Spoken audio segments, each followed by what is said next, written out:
Good morning, everyone. Happy Nursing Week, and thank you for joining us on day 3 of WeRPN's Nursing Week events. Today, we're actually hosting 3 events, and you can still register for the afternoon event on ventilator management at 2 o'clock.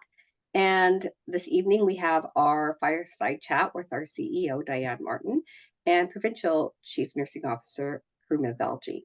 So please sign up if you haven't done so already. I'm going to put some information in the chat for you. Here we go. For those of you that don't know me, my name is Annette Weers, and I'm the Chief of Nursing Practice and Research at WeRPN. Today, I'm honored to be your facilitator for this Nursing Week session called Developing Cultural Competence.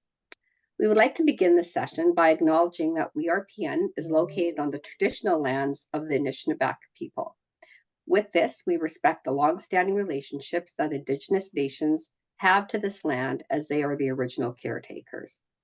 We acknowledge historical and ongoing injustices that First Nations, Inuit, and Métis people endure in Canada, and we accept responsibility as a professional organization to contribute towards revealing and correcting misinformation, as well as renewing respectful relationships with Indigenous communities through our teaching, research, care provision, and community service.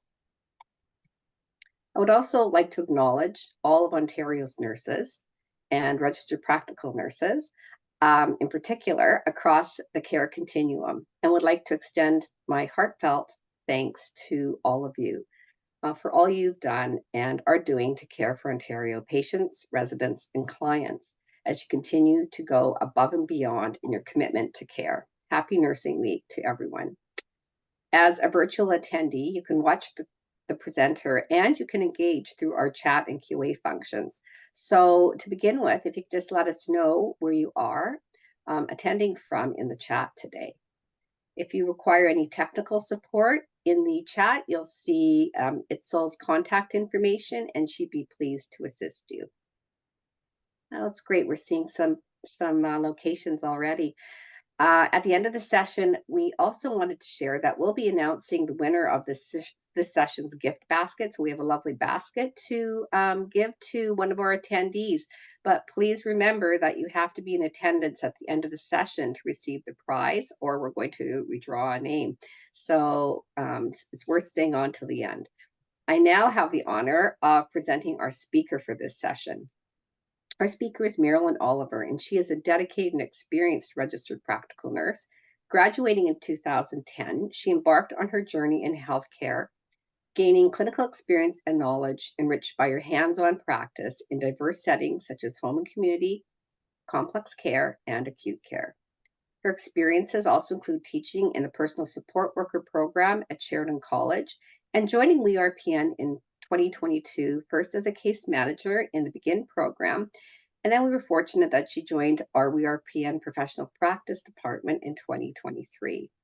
Marilyn is currently studying at Ontario Tech University in the Bachelor of Arts Honours Program in Education Studies, specializing in equity, diversity, and inclusion. So a true expert on the topic. As a professional practice associate, she supports the development of practice education aimed at providing essential resources to support Ontario's RPNs.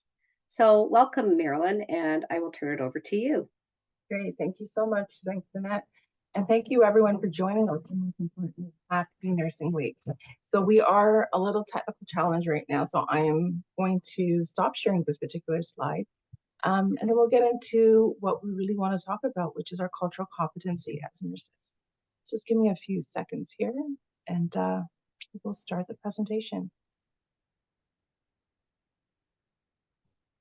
While we're doing that, I'm going to read some of the locations that we have for attendees today. We have people from across the province: Waterloo, Barrie, Owen Sound, Kingston. Someone signing in from Port Hope, and good morning to you too. Hello from all from Thunder Bay. Excellent. And wow. So it's wonderful to see everyone from all the different locations across the province. And that just shows you how far our span reaches as nurses and of course as RPNs.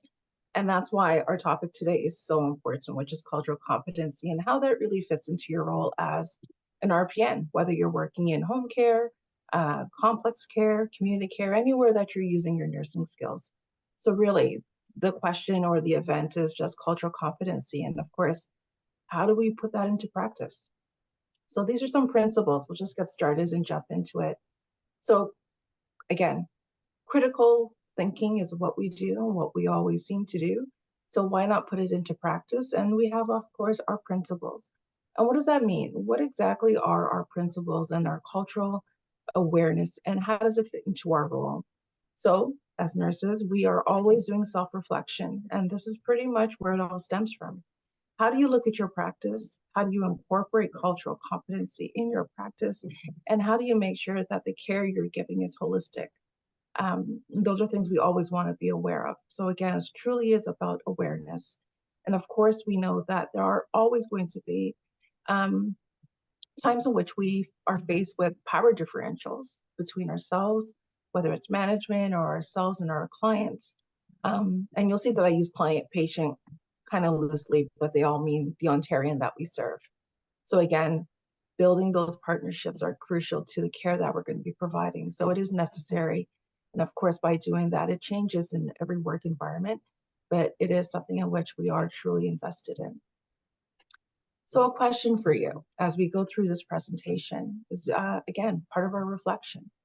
Are you culturally literate? What does that mean to you? What does culturally literate means in the work world, in the nursing world? And how do you describe your culture? That's something that we tend to struggle with, but you can put it in chat as well. But describe your culture. What is your culture and what does that mean to you? And how do you value your own beliefs and the beliefs of your patients throughout your day-to-day practice? So what does that look like? Again, as nurses, our cultural beliefs are typically left at the door because again, we're focusing on our patient. But again, how do we look at that through various lenses? Okay, so our cultural variations and beliefs and values, it always occurs. It frequently occurs, but we tend to say it always occurred because again, that's something we're holding very near to us. What's your role as a nurse? Right? These are questions we want to take a look at. And of course, how do you make sure, how do you make a difference? Right? That's important. So again, just really making sure that you can take inventory, I think is the word that's best suited here. And what does that look like to someone that you care about? Okay, it could be yourself, a family member, most importantly, again, your patients.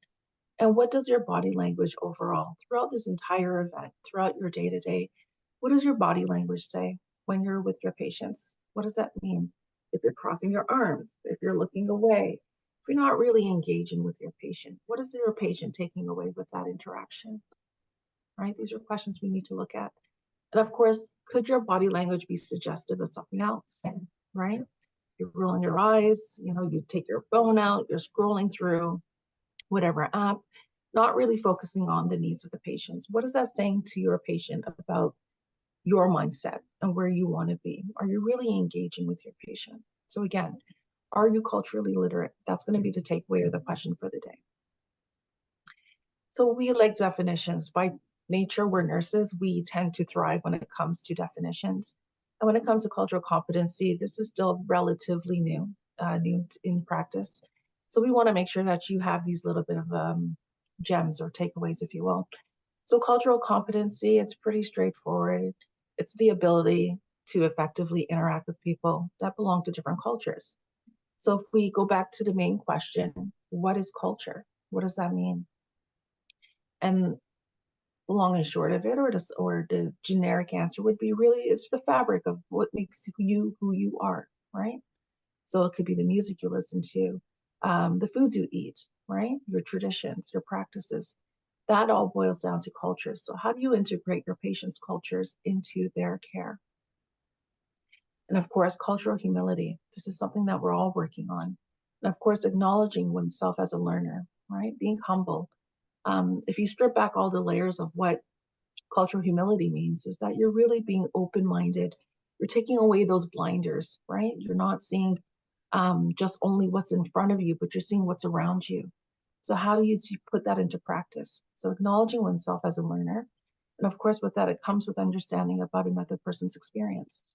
So your experience as a patient may be very different, may look very different than mine. I identify as a Black woman. So the healthcare that I would receive, the diagnoses I may receive may be very different by way of um, me accepting them or even just going through the whole diagnosis process.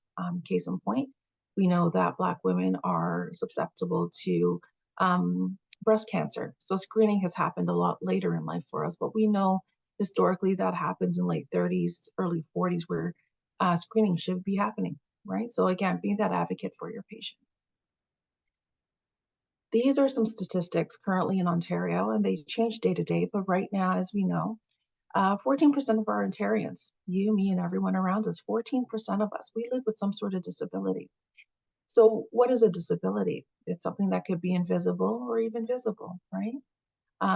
It's something that 14% of Ontarians, they struggle with every day. So how do we as nurses, how are we aware? How do we make sure that we're providing the care that's needed to this small demographic of people with these disabilities? We know currently in Ontario, we house or we hold the largest population of our Indigenous communities. We are currently at approximately 236,000 people in our Indigenous population. We know that there's a lot of work to be done, a lot of understanding that needs to be happening there. And as an organization, I'm happy to be a part of, that we're committed to making sure that we can give you content that's relatable, something that's truly understand for nurses so you can care for your patients. Again, 236,000 people that identify as being Indigenous. And we know that 48% of Ontario, so that's 2036, so that's less than 15 years in it. 15 years from now, we know that about 48% of our population will be racialized. So another question, what is racialized? What does that mean? Again, you can put that in the chat. What does racialized mean to you? So we know that 48% of our population will be racialized. And of course, and again, I get a chuckle out of this one because 35% of our working population right now are millennials. Again, I struggle with those terms because millennials is so foreign to me.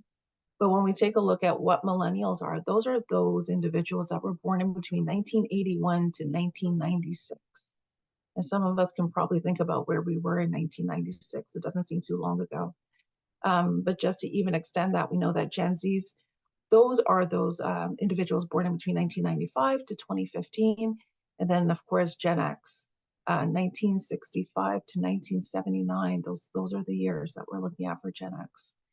So I don't know if it's in the chat, but when we take a look at racialized, that essentially means anyone other than Caucasian. So all other races outside of being a Caucasian person, 48% of Ontario. That is our dynamic makeup. We know that we speak over 200 languages alone in Ontario, but this is just one province. That's a lot of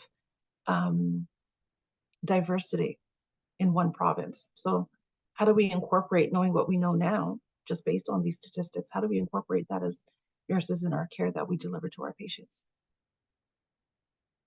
So this here, I like this slide, and it's just simply, what do you see? And again, this is a little bit of an interactive slide. I want you to put in the chat and tell me what you see. We have a picture and it says equality, and then the other side of the picture says equity. So what does that mean to you? What does that show you?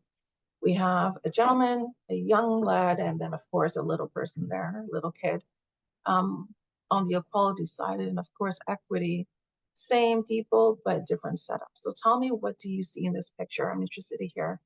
And then we'll probably look through the chat and see if there's anything there. But if we take a look at it, diversity is something in which we know quite a bit about. We know that equity is something we struggle with as a province, as a whole. But this picture here, really, equality means that everyone gets the same slice of the pie. And in this case, everyone in this picture has a crate. With the crate, they're able to enjoy the game, right? That's the idea about this crate, that everyone will be able to see what's going on. But in trueness, are they actually being able to see everything, right? The little boy is struggling. He can't see anything. He has a crate, They can't see anything. The little guy, the older one, he has a crate. He's literally just chin over, just trying to see what's going on. But of course, the gentleman here, he has a full view of what's going on. But if we take a look at what equity is, it's really giving everyone the care, in our case being nurses, giving them the care that they truly deserve, right? You want to meet your patient where they are. The gentleman, again, he's tall enough where he doesn't need any assistance. The little boy, he needs some assistance so he can see what's going on. But the smallest little boy, he needs extra help. He has 2 crates. And with those 2 crates, he's able to see in full view of what's going on. So that's a great analogy. So we understand what diversity, equality is, and of course, inclusion. So in this case here, this picture is showing us what equity is. You have a response in the chat, Marilyn, from Mhm. Carrie, who said, equity is not equal for everyone. Equality, sorry, is not equal for everyone. Equity is equal for everyone. Exactly. Yeah. Yeah. So again, we're nurses, so we love definitions, and these really just true play to what we're talking about today. So again, diversity is just really a mix that occurs in any group. So in our case here, we may have various backgrounds, various areas of practice, different religions. That's what it is. It's really individuals with unique qualities and characteristics.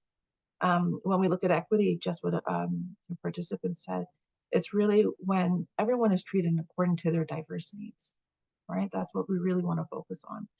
And of course, inclusion. Inclusion, it creates a culture that embraces, respects, and accepts values of diversity. So really, just I always say I want to be one of those songs, but we belong together, right? You just have this really good group of people, and you're learning from each other, and that's what inclusion is. Regardless of your walk of life, your creed, your color, your stripes, that's what inclusion is. You want to be able to sit with everyone, and most importantly, learn from everyone. So again, more definitions, because as nurses, that's how we learn. That's how we kind of put things in compartments and know how to take them out later on. But really, we all have biases. This is something that's really big. We all have biases. Um, in this case, really, it's unconscious or a conscious bias. And again, it's just really going back to what we prefer, our preference. So preference and prejudice, we all have them. I'm prejudiced, I'm biased because I love RPNs, because we're all RPNs, right? We want to make sure that RPNs are always at the forefront. So I'm biased to our RPNs. Love all other lines of nurses, other practices, but again, just a little bit extra for my RPNs, right? Communities. We are today a community of nurses. We're here to learn, we're here to grow, we're here to understand. So really, we're just a group of people just wanting to really understand each other, because again, we do have similar interests, right? We kind of work in the same type of fields. Myself, I worked in long-term, well, everything but long-term care. So acute care, complex care. And so again, I do understand. So we are a community that can truly kind of talk about our experiences that way. And of course, racism, we're all faced with it, whether because we're older in life, younger in life, so that's ageism. Color of your skin, right? Black, white, everything in between. And then, of course, how do we put that aside? How do we come together as one? So again, racism truly is just a belief of race determines a person's traits and their capacities. How do we make sure that those are not at the forefront, right? How do we make sure there's no superiority when it comes to the race of a person, black, white, and like I said, everything in between? Like my mom says, we all bleed the same, right? The color of our blood is always going to be red. So cultural sensitivity. This is another definition that kind of speaks to what we're all about here. And really, when it comes to cultural sensitivity, it's really looked at as your cultural intelligence. This is something that's really crucial. With that, we know that it's the ability to adapt to various behaviors. And of course, how do we become aware? That's important as well. So by becoming aware and appreciating values and norms and other person's beliefs and characteristics, it truly shows that we are tuned in to the next person. So when it comes to cultural sensitivity, I'm a big foodie. I love every food you can think of. And that's me showing appreciation for another culture, right? I'm not appropriating it, I'm appreciating. Cultural safety.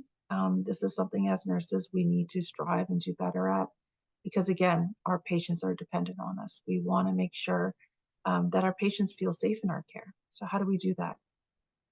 And that's another question for the chat. How do we make sure that we are respectfully engaging in ways that recognizes and address the imbalances that are inherited in our healthcare system?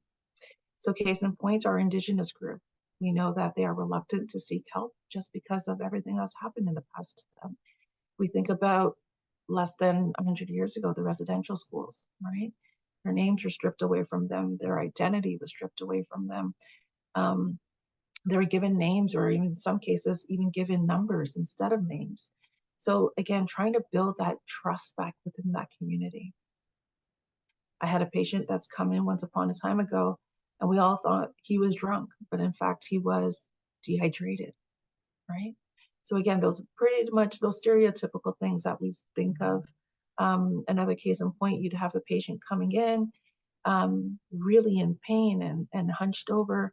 You automatically think that they are a person seeking narcotics, when in fact they can be in a sickle cell crisis, or having some sort of um, complex issue that they're truly seeking that help. So how do we again make sure that we as nurses are making our patients feel safe? And of course, cultural humility. And I like to strip that back and just saying being humble. I think that's the easiest way for us to understand that. And with that, again, is just really developing an understanding of a person.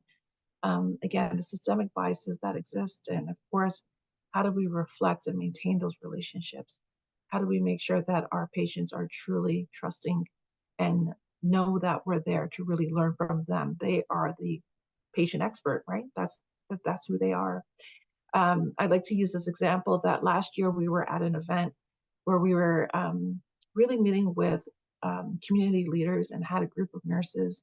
And one of the persons there, she was a politician, and she's like, I come with an open mind.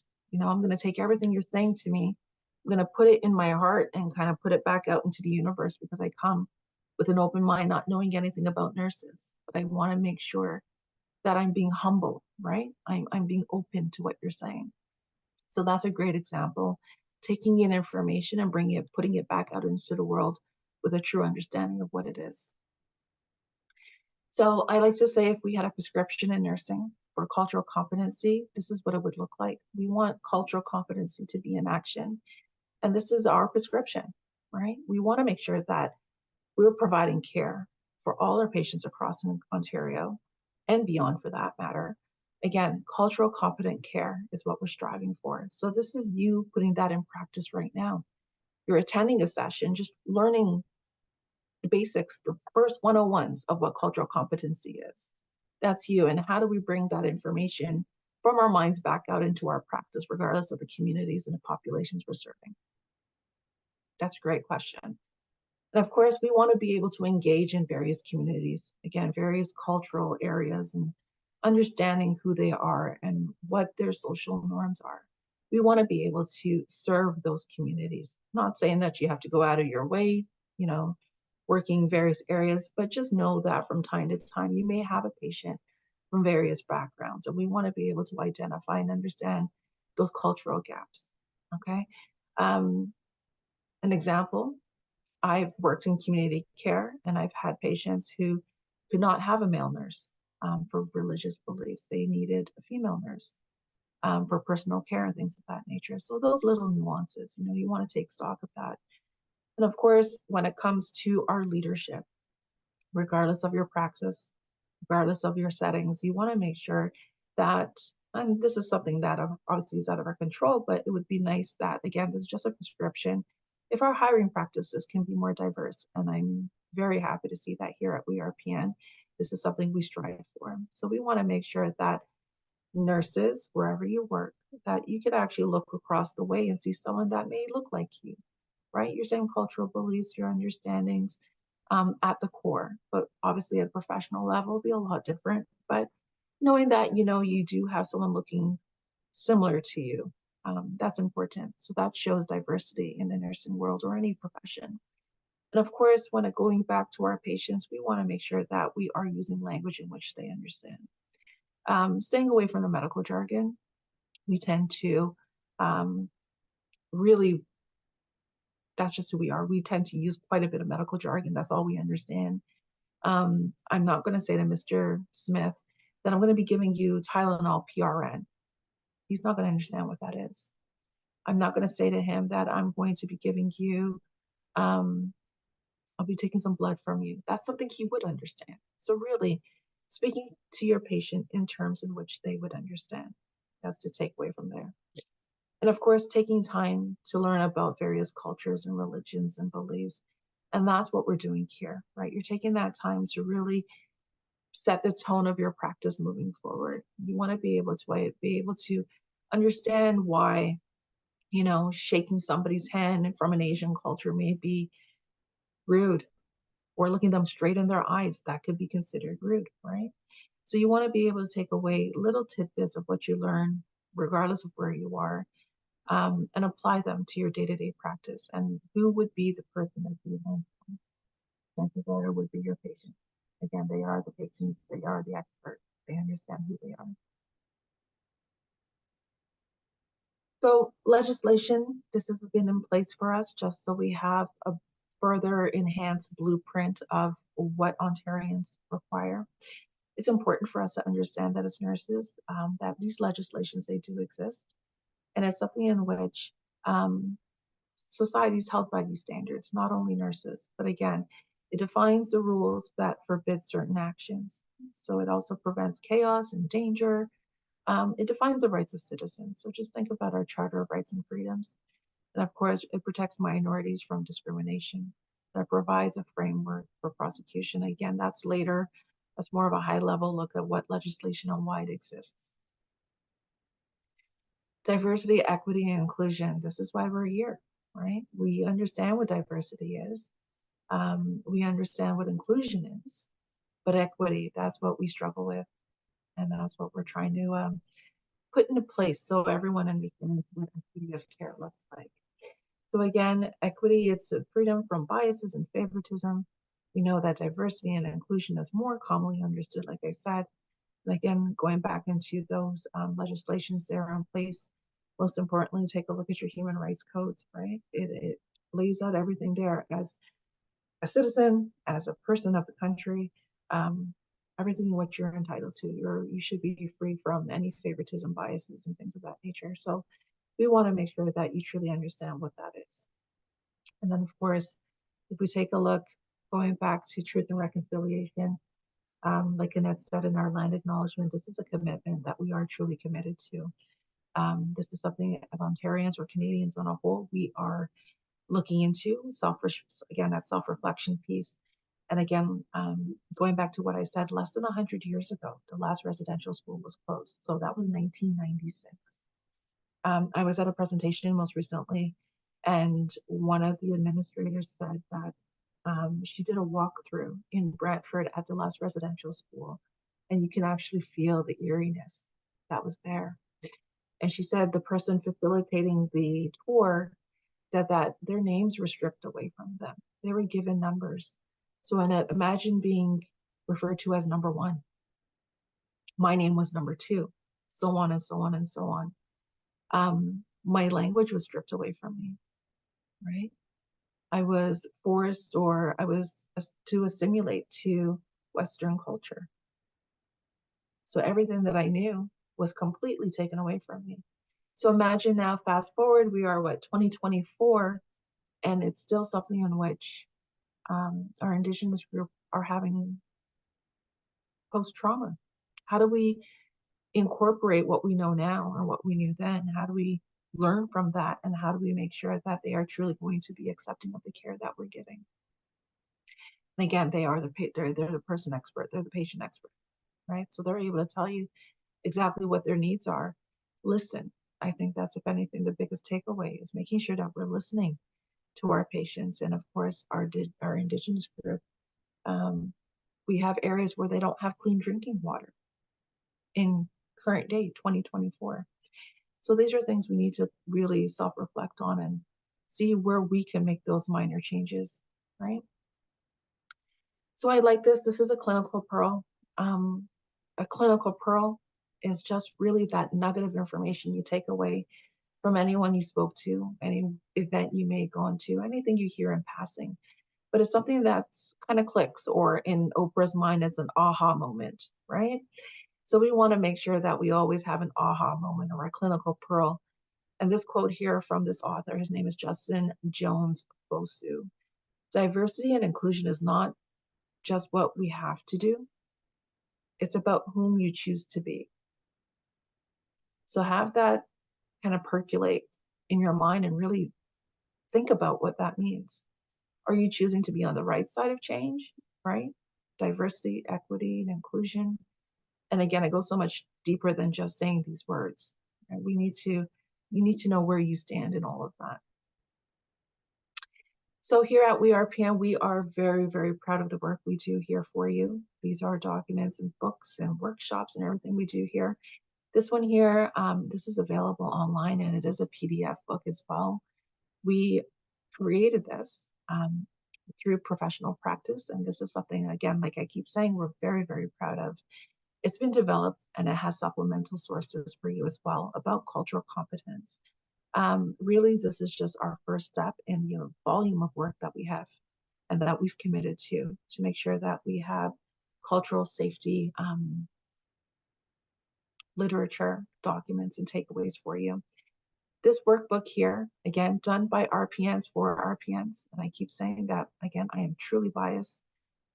Each section of this workbook, it has various activities. It's one of those things you can put in your bag or download it and have it at your disposal. But again, it's encouraging you to really take inventory of where you are in your journey. And that's what it is. It truly is a journey. So really, where do you start? What's your journey in between? And then, of course, the end result. But of course, like I said, it's always going to be changing.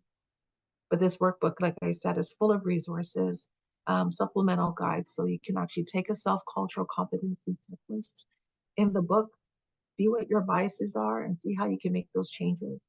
And of course, I have to be over here, my mouse will show.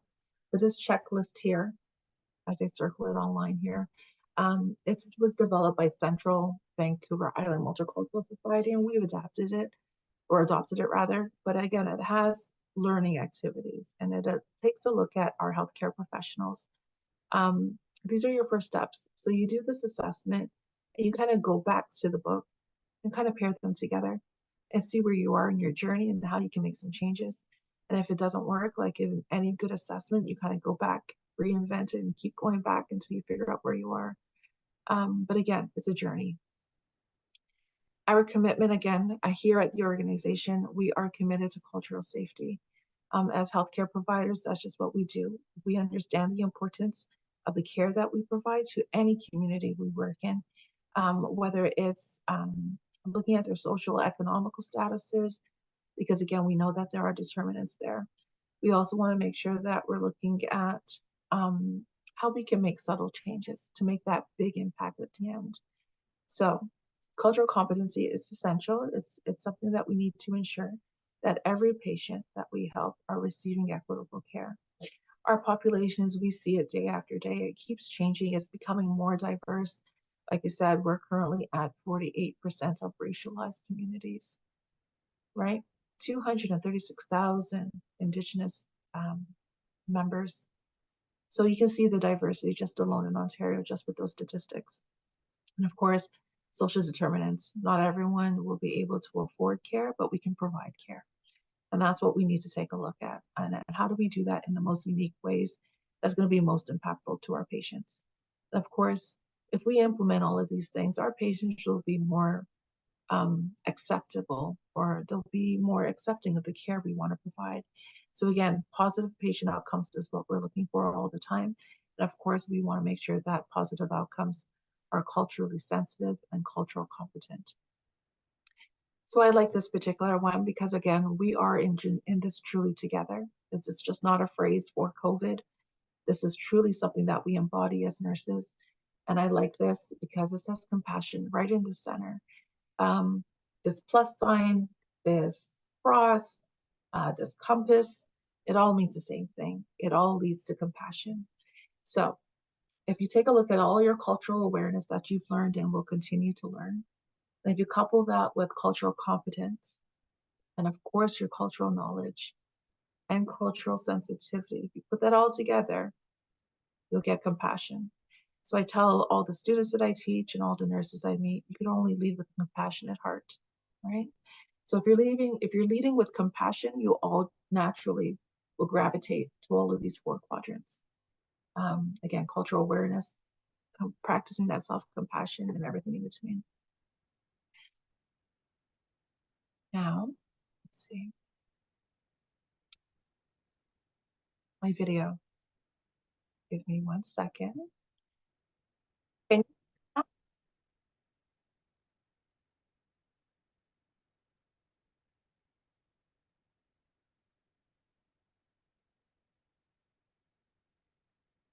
plug in the screen?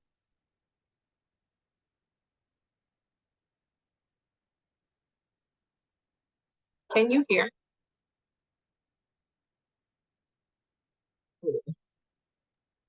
No, we can't hear.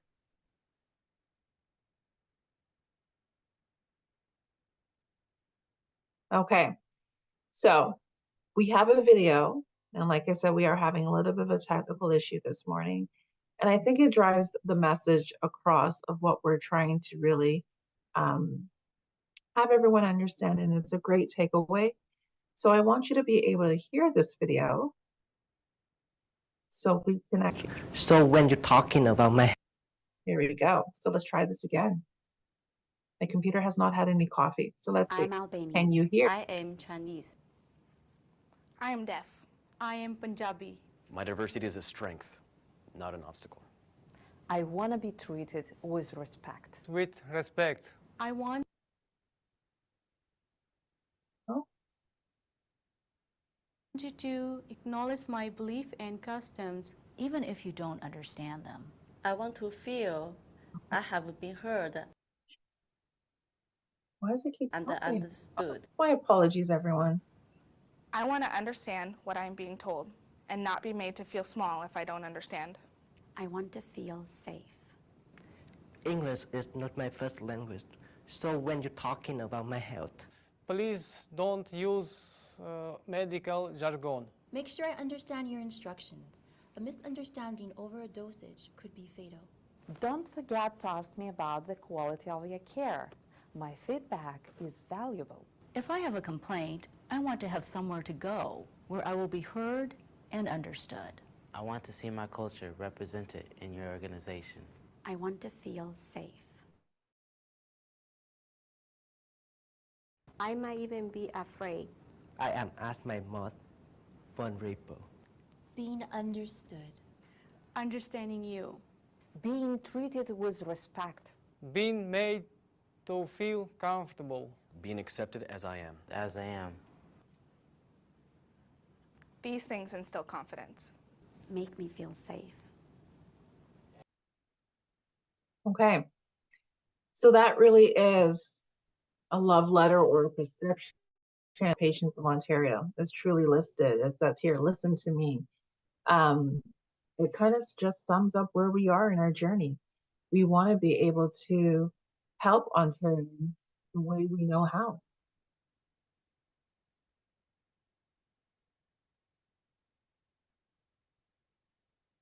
So, well, what's happening? Really just some food for thought.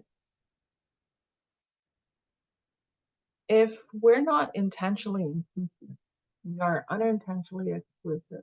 And that's a really, really profound quote by Denise Nebu. And it's something in which, again, we should all take away from. We want to be able to provide the care to our patients, understand their health concerns, and be able to help them navigate with compassion, of course. So here's the organization. We are always wanting to produce resources for our PNs across Ontario. So this is one thing that we're very, very proud of, and this is something that we continuously keep working on. So we do have toolkits available for all nurses. And again, like I mentioned, we do have our cultural competency resources that's truly available. We also have a lot of self-care modules that are available for nurses, and we continue to add to that. We just most recently added 3 more modules for you that you can take a look at and work through on our website. And of course, here at Professional Practice through the organization, we're always wanting to help you in your education. So we actually have e-learning, quite a bit of e-learning. We also have courses happening June. So that would be next month. And then that's something in which we always want to make sure is available for you. So everything from leadership to IPAC, which is an accredited course through CNA or Canadian Nursing Association. And then of course, most recently, we've introduced critical thinking. On a monthly basis, we always do a webinar with you, and this is our gift to you for Nursing Week, a week's long worth of events, but we always have webinars once a month, every month.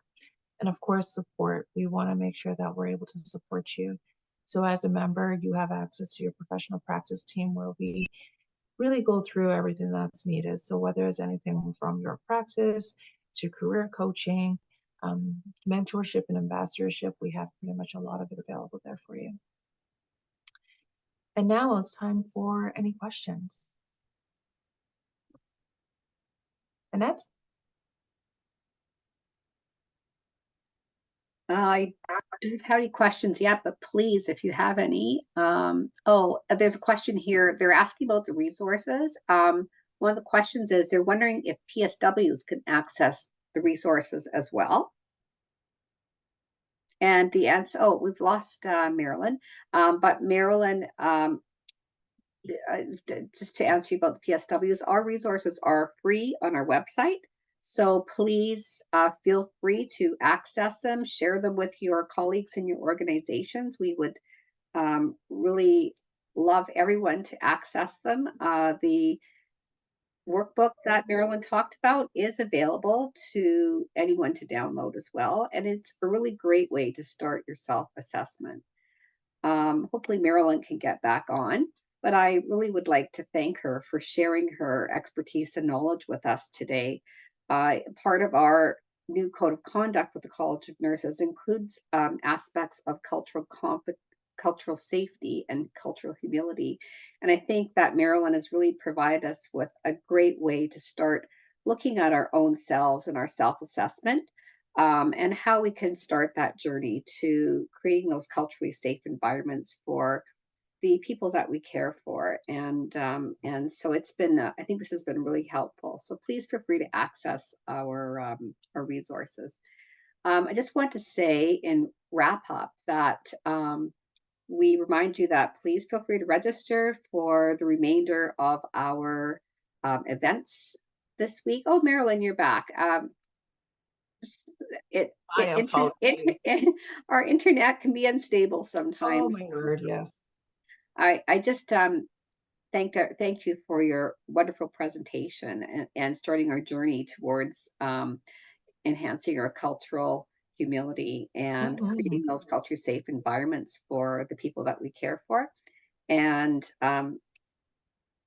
just want to let everyone know that they can download our resources on our website. For our members, please feel free to contact us. We would love to have your input and support. One of the great things is that we are doing a provincial tour this year. Again, we did one last year, and we're going to new locations. We were going to some northern locations. Dryden, our friend in Thunder Bay that joined us today, will be coming to your community. We're going to Peterborough, London, and Brampton. They are on our website, so please feel free to look at those dates and see if you'll be able to attend these sessions. And you'll actually get to meet Marilyn in person. She'll be doing some of the presentation at those events as well. For any of you that are working with an amazing RPN, please go to our website. Our Awards of Excellence nominations opened during Nursing Week, and they'll be presented at our AGM on October 24th. So please nominate a colleague that you think is an exceptional RPN. We have many categories, and so we would love to see you nominate an RPN.